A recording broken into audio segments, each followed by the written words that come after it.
country this past season. Moving on to the Tennessee Titans, I go with Ruben Bain, the defensive end out of Miami.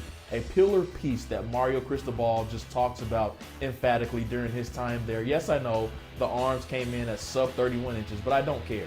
Everybody knew that he already had short arms, and he still was able to go out and be one of the most productive defensive players in the entire country. Everybody knew that he was one of the best players on the defense, and he still went out and proved that in the national title. Yeah, I'd actually really like that for the Tennessee Titans.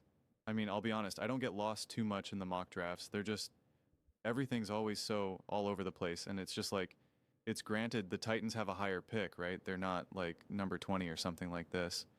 But so it's a little bit more predictable when you're number 4. But I mean, there's just too many things that can swing that I'm just like, I've kind of told you guys before, I like to focus on what's accurate and what's real rather than trying to just make wild speculations. But when I do see a segment like this, it does make me get excited for the idea that that this defense has the potential to get significantly better. I mean, this defense has been nothing for years, right? I mean, in 22, they were 14th in the NFL.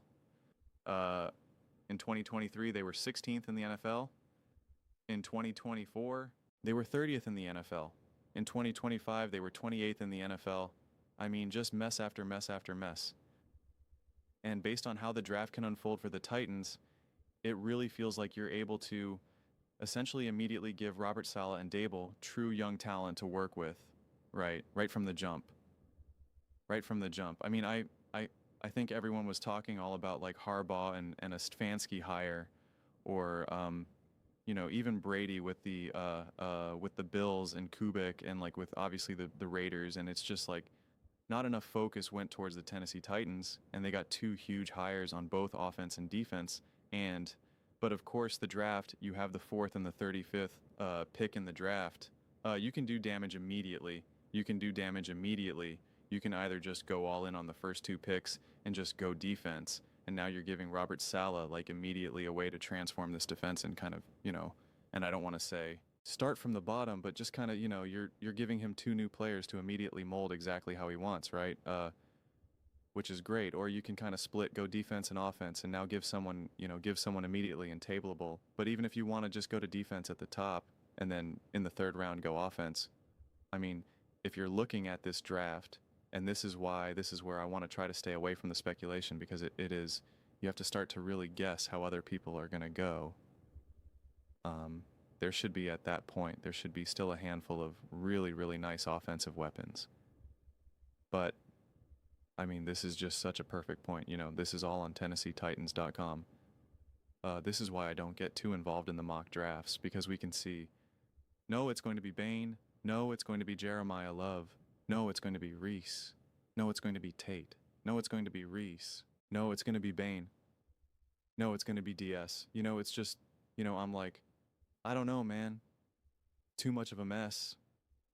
This is why I try to look at these drafts a little bit more in terms of, like, are you going offense? Are you going defense? Are you going O-line? Are you doing receiver, running back? Like, I try to look at it a little bit more general, right? Because there's a lot of argument that Jeremiah Love, right? A lot of it kind of seems like, I don't want to say the general consensus, but it seems like a pretty loud majority that he is the best player in the draft.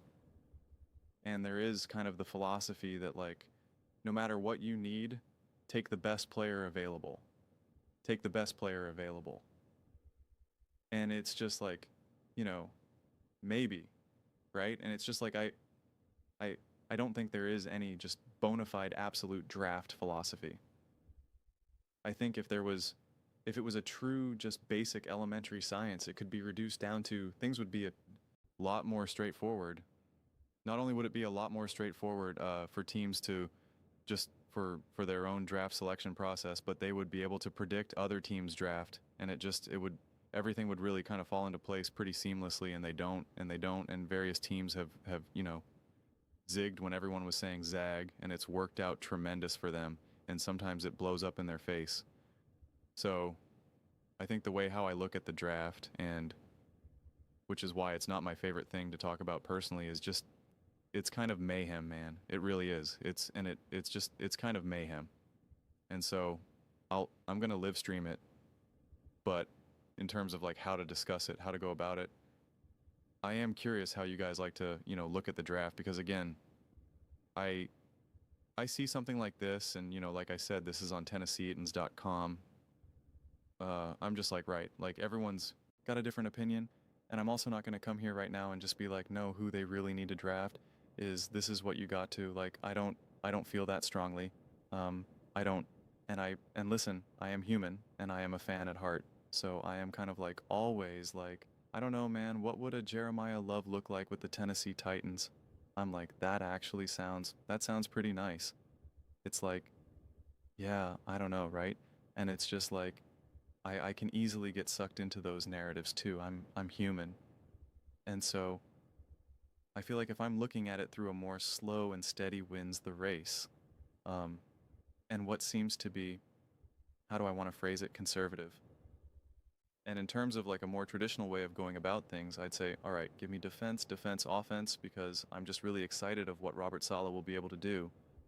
And I feel that, offensively, there could already be some juice there. Again, if you go defense, defense, I'm kind of a little bit more confident or a little bit more comfortable with what they'll be able to do with a third round, say like a third round wide receiver or something, rather than maybe trying to take a big swing and get that say in the first round.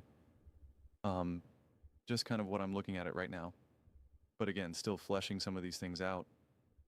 But I think when looking at this draft and realizing that there's like a 95% chance that they're going to draft defense first round, unless you guys are hearing something different, you please definitely let me know. But that's what it feels like.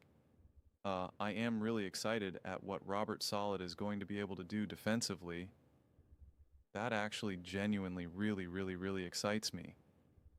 And I think you can make the argument that with Brian Dable, there's enough to work with where you can see some pretty significant steps forward, some significant strides offensively with just really adding Brian Dable, let alone some of the other younger talent that you'll be able to acquire over the rest of this offseason. So yeah, it'll be. I am curious to see if there's any type of wild cards here, right? Any type of roll the dices with really kind of taking a big swing at number 4. Uh, I'm curious, do you guys want something like that? Let me know your thoughts. I read every single comment, whether you agree with me or disagree with me. Either way, let's get in some discussions, get in some fights, but ultimately, let's just have some fun. And please do consider subscribing. We're building an amazing community here and absolutely love to see you part of it. Tennessee Titan fans, I'm trying my best to grow the Tennessee Titans fan base on this channel. I want to be able to make all the Tennessee Titans videos that I can. I don't want to have to worry about making a video and the views just flop. When you guys show up, when you guys watch the full length of the video, when you subscribe while watching the video, views go through the roof, subscribers go through the roof, and it really makes a tremendous difference. A tremendous difference because it puts me in a position where I could just make a very casual Tennessee Titans video like this right now, that it doesn't have to be some big, bold breaking news, right? Cam Ward, blah, blah, blah. And it could just be like, let's just talk about Tennessee Titans for the sake of talking about Tennessee Titans. When you guys show up and you guys watch, when you guys subscribe, it makes it significantly easier to be able to do that.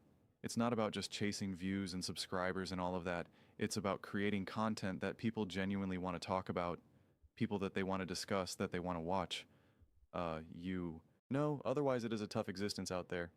So please do consider subscribing. And thank you so much. See you next time.